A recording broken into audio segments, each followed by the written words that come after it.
When Michael Drake moved to Woodland Crossing, he sought peace away from HOA meddling, but when an overzealous president of a neighboring HOA tried to take control of his property, his home became a battleground for justice. Michael Drake, a 35-year-old software engineer, had finally achieved his lifelong dream of owning a home after years of renting and navigating city life. He wanted a peaceful retreat, a place where he could code in tranquility and enjoy a quiet community. He found just that in Woodland Crossing, a picturesque suburb in Virginia, known for its lush greenery and absence of homeowner association HOA restrictions. For Michael, this was a major selling point. He had heard one too many stories of HOAs micromanaging homeowners' lives with arbitrary rules about mailbox styles or lawn heights. Woodland Crossing bordered another neighborhood, River Bay, a well-maintained but notoriously strict HOA community. River Bay had a reputation for rigid enforcement of its bylaws and an HOA president who ruled with an iron fist. Recently, the HOA had elected Joanna "Jo" Bradley as its president. Jo was a force to be reckoned with, ambitious, controlling, and deeply invested in enhancing community values. To her, the boundary between River Bay and Woodland Crossing was more of a suggestion than a hard line. Michael's new home sat directly on the border between these two worlds. His backyard fence separated the HOA-governed River Bay from the free-spirited Woodland Crossing, his realtor had assured him, and county records confirmed that his property was firmly outside of River Bay's jurisdiction. This autonomy thrilled Michael. Here, he could plant whatever flowers he liked, paint his house any color, and avoid the nitpicky oversight of an HOA, or so he thought. For the first 6 months, life in Woodland Crossing was idyllic. Michael enjoyed long week tending his garden and setting up a home office with a view of the dense woods behind his house. His neighbors were friendly but unobtrusive, and there were no ominous HOA newsletters or warning notices cluttering his mailbox. Everything changed when River Bay's newly elected president, Jo Bradley, decided that Woodland Crossing was an untapped resource. Fueled by her vision of expanding River Bay's influence, Jo set her sights on Michael's property.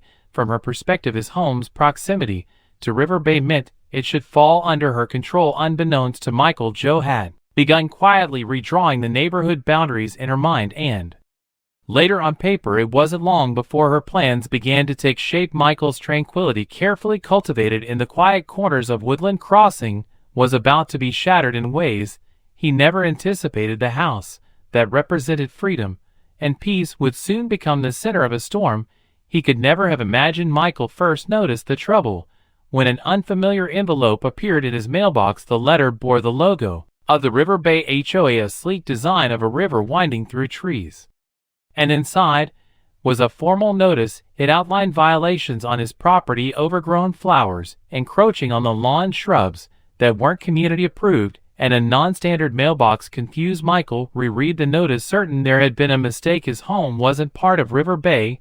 He had verified this before purchasing the property. Brushing it off is a clerical error. Michael discarded the letter, but then another arrived, followed by 2 more. The language escalated from polite to stern, demanding immediate compliance with HOA regulations. Each notice was more ridiculous than the last, citing infractions like unsanctioned flower arrangements and non-conforming yard decor. While Michael found them laughable, they also felt oddly personal, as though someone were deliberately targeting him. A week later, the phone calls began. The first voicemail was curt but professional. "This is Joanna Bradley, president of the River Bay HOA. You have been non-compliant with several HOA regulations. Please contact us immediately to discuss bringing your property into alignment with community standards." Michael didn't bother calling back, but Jo wasn't one to take silence lightly. Her messages became more forceful with each call, and by the 4th voicemail her tone had turned accusatory. "Ignoring these notices will not absolve you of responsibility. This is your final warning before fines are assessed." Frustrated, Michael decided to put an end to the nonsense. He called her directly, thinking a quick conversation could clarify the misunderstanding. The call was anything but. Jo's voice was sharp, her words cutting. "Mr. Drake, your home clearly falls within the jurisdiction of River Bay," she insisted, undeterred by his protests. "I have the community map right here, and your property is included." Michael's patience thinned. "I have the deed to my property and the county record." He countered, "They clearly show I'm part of Woodland Crossing, not River Bay. Your map is wrong." Joe's response was chilling. "You can't just opt out of the HOA, Mr. Drake. All homes in this area are subject to our regulations. You have 2 weeks to comply or fines will begin."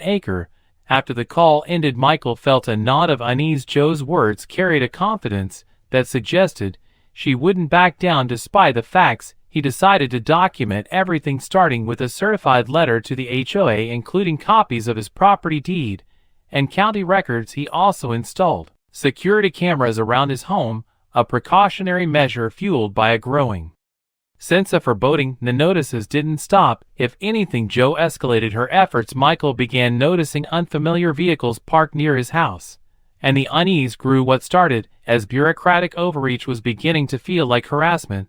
The conflict, Michael realized, was no longer about neighborhood boundaries or flowers. It was about control, and Joe Bradley wasn't someone who gave up easily. It was a crisp Tuesday morning when the conflict reached its boiling point. Michael was deep into a coding project in his home office when an aggressive knock rattled his front door. Startled, he checked his security camera feed and saw 3 figures standing outside. Joanna Bradley, dressed in a blazer with an official-looking badge clipped to it, flanked by 2 men in work uniforms.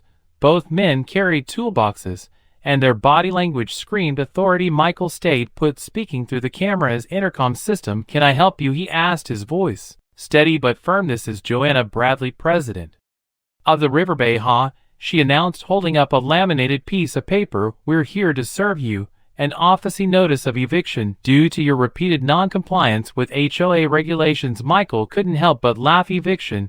You have no authority here. My house isn't part of your HOA." Joanna's face twisted with indignation. "Your property falls under River Bay's jurisdiction. Whether you acknowledge it or not, you've refused to comply with multiple notices. You have 10 minutes to start vacating the premises, or we'll remove you by force." Michael felt his pulse as he quickened, but he refused to show fear. "This is trespassing. I'm calling the police." Joanna's eyes narrowed. "You can call whoever you want." Jack opened the door. One of the men, a stocky middle-aged man with a tool belt, stepped forward and began working on the lock. Michael immediately dialed 911, his voice calm but urgent as he explained the situation to the dispatcher. "They're trying to break into my house," he said, glancing at the camera feed as Jack fumbled with a set of tools. "They're claiming it's an HOA eviction, but I'm not even part of their HOA." The dispatcher assured him that officers were en route. Michael kept the line open as he retreated to a safe spot inside, making sure the cameras captured every moment. Through the feed, Michael watched as Jack successfully jimmied the lock. The door swung open with a loud crack, splintering the frame. Joanna stormed in, pointing a finger directly at him. "You are hereby evicted. Start packing your belongings immediately, or we'll remove them ourselves." Michael stood his ground, phone still in hand. "You've just committed breaking and entering. The police are on their way. I suggest you leave." Joanna's shrill voice filled the room. "We are the authority here. This property is HOA territory, and you're in violation of our bylaws." The 2 men hesitated, one of them visibly uncomfortable. Muttered, "Joe, maybe we should double check." "Shut up," she snapped. "The lines are clear." Jack, looking increasingly uneasy, glanced at Michael. "Look, man, we're just doing our job." Michael didn't answer. Sirens wailed in the distance, growing louder. Joanna's bravado faltered for a moment, but she quickly turned back to Michael. "This isn't over," she spat, as if sheer willpower could undo the inevitability of her predicament. Moments later, 3 police cars screeched to a halt outside. Officer poured in their hands, hovering near their holstered weapons. "Everyone, hands where we can see them," barked one officer. Joanna tried to speak, but the lead officer silenced her with a glare. "Ma'am, you and your companions are being detained for unlawful entry and attempted forcible eviction." Michael, still calm, handed over his identification and directed the officers to his home office, where he kept the deed and county records. As they reviewed the documents, another officer took statements from Joanna and her crew. One of the men, now visibly shaken, blurted, "She told us she had the authority. We didn't know." Joanna's indignant protests were cut short as the officers cupped her hands behind her back. "You can't arrest me. I'm the president of the HOA," she shrieked. The officer didn't flinch. "HOA authority doesn't override property law. You're under arrest for breaking and entering, criminal trespass, and attempted forcible eviction." Michael watched in silence as they led Joanna and her accomplice out. Relief washed over him, but the damage to his door and the surreal nature of the encounter left him shaken. The battle wasn't over. He would make sure that the arrests of Joanna Bradley and her accomplices marked the beginning of a complex and highly public legal battle. As the dust settled that evening, Michael sat with a police officer who helped him file an official report. The officer recommended a reputable lawyer who specialized in property law and HOA disputes. The next morning, Michael made the call. The lawyer, an experienced litigator named Laura Grant, listened intently as Michael recounted the events. When he described the breaking and entering and Joanna's self-made eviction notice, Laura couldn't suppress a chuckle. "This is one of the most egregious cases of HOA overreach I've ever seen. And you've got video evidence. This is going to be a field day." Laura wasted no time. Within days, she filed multiple lawsuits against Joanna Bradley, her two accomplices Jack and Lucas, and the River Bay HOA. The criminal charges handled by the local prosecutor included breaking and entering, criminal trespass, and attempted forcible eviction. Laura's civil suit sought damages for property destruction, emotional distress, lost wages, and punitive damages. As the case gained momentum, it unearthed a trove of damning evidence against Joanna. Her official eviction notice turned out to be something she had created on her home computer, complete with a forged HOA letterhead. Investigators also discovered doctored maps of River Bay that Joanna had submitted to HOA members, falsely extending the boundaries to include Michael's property. Emails from her personal account revealed her intentions to assert control over Woodland Crossing, which she described as a chaotic, ruleless void damaging River Bay's prestige. The HOA board members, many of whom had previously voiced concerns about Joanna's overreach, were subpoenaed. Several of them provided testimony that further implicated her. One board member even admitted that Joanna had dismissed their objections, stating, "I'll handle it my way." Her arrogance and blatant disregard for legal boundaries became a cornerstone of the case against her. The trial itself was nothing short of dramatic. Joanna's defense attorney argued that she genuinely believed Michael's property was within River Bay's jurisdiction, claiming she had acted in good faith. But Laura systematically dismantled this argument. Using video footage, emails, and official property records, she demonstrated that Joanna had deliberately ignored multiple warnings from her own board members and county officials. "This wasn't a misunderstanding," Laura said during her closing argument. "It was a calculated attempt to exert power where none existed." Jack and Lucas, Joanna's accomplices, took plea deals admitting their involvement and providing testimony against her. They described how Joanna had assured them that everything was legal and that they were simply enforcing HOA rules. Their cooperation earned them lighter sentences, but their testimonies painted a vivid picture of Joanna's manipulative tactics in the criminal case. The jury deliberated for less than a day. Joanna was found guilty on all counts and sentenced to 5 years in prison without the possibility of parole. The judge, visibly unimpressed with her conduct, added a stern admonition during sentencing: "You abused your position of authority and violated the sanctity of someone's home.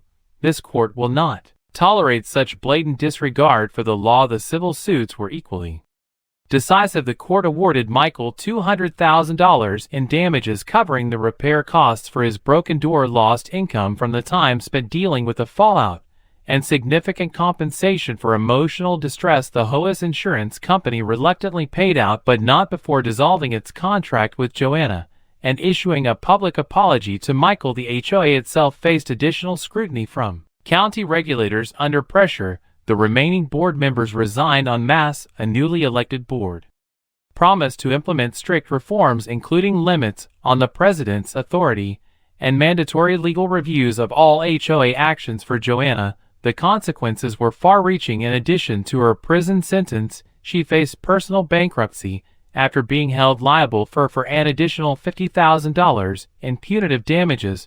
Her reputation was shattered, and news of her actions spread far beyond River Bay, becoming a cautionary tale for HOAs statewide. Michael, though relieved by the outcome, reflected on the ordeal with a mix of frustration and satisfaction. Justice had been served, but the price had been high still.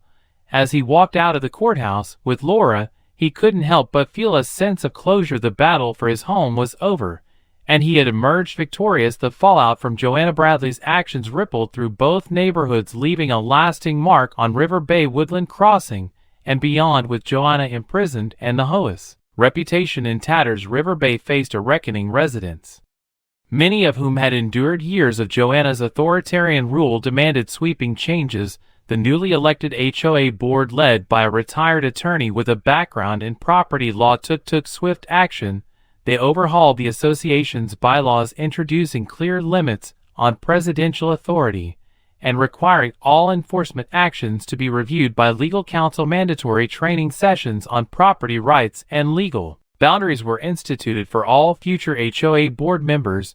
They also created an appeals process for homeowners, ensuring residents would have a voice in disputes. The board issued a formal apology to Michael, acknowledging the harm caused and thanking him for standing his ground in Woodland Crossing. Michael became something of a local hero. Neighbors praised him for his resilience and determination, crediting his efforts with preventing similar overreach in their own community. Joint neighborhood gatherings, once rare, became more common as residents from both areas bonded over their shared disdain for Joanna's actions. Michael used part of his settlement to reinforce his home's security. A heavy-duty steel door replaced the shattered one, and an upgraded surveillance system provided peace of mind. He also installed a discreet but clear sign on his property line: private property, not part of River Bay HOA. Beyond the neighborhoods, the incident drew statewide attention. Local media covered the story extensively, and it became a flash show in discussions about HOA overreach. Michael's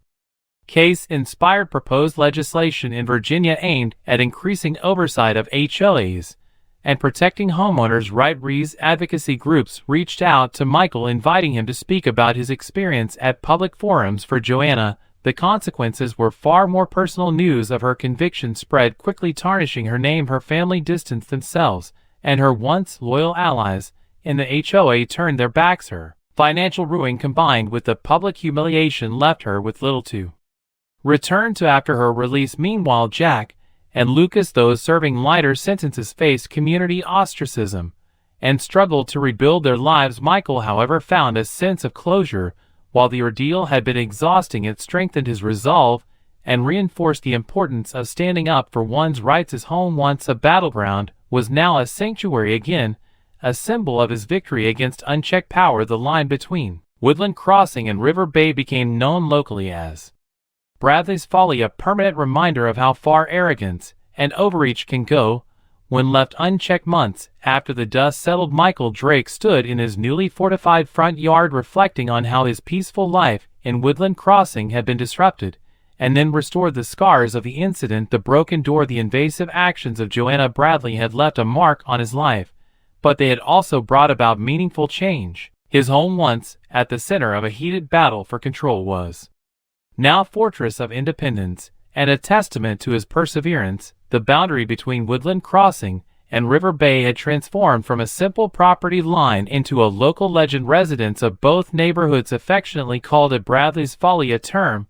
that carried a mix of humor and cautionary wisdom. The line symbolized not just Joanna's downfall, but also the importance of knowing and defending one's rights. Michael's life had returned to normal, but with a new sense of vigilance. His upgraded security systems provided peace of mind, and the sturdy steel door reminded him daily of the strength required to stand firm against overreach. He became an advocate for homeowner rights, speaking at community meetings and even participating in local legislative discussions to address HOA reform. His story, covered by local and state media, had inspired others to push back against unwarranted authority. Woodland Crossing and River Bay began collaborating on joint neighborhood events, something unheard of during Joanna's reign. Block parties, community cleanups, and seasonal celebrations brought neighbors together, fostering camaraderie that had been missing for years. Residents from River Bay often thanked Michael for sparking the changes that led to a more balanced and fair HOA. For Michael, the ordeal was a defining chapter in his life, one that taught him the value of standing up not just for himself but for the broader community. His house, once threatened by an overzealous HOA, now stood as a beacon of personal liberty and a reminder that even in the face of chaos, resilience could prevail. Whenever he spotted a River Bay resident walking by, they'd wave warmly and continue on their way, a stark contrast to the hostility of the past. And so Michael's quiet life resumed, his home filled with the peace he had worked so hard to protect the lesson of Bradley's folly remained clear. No one, not even the president of an HOA, was above the law.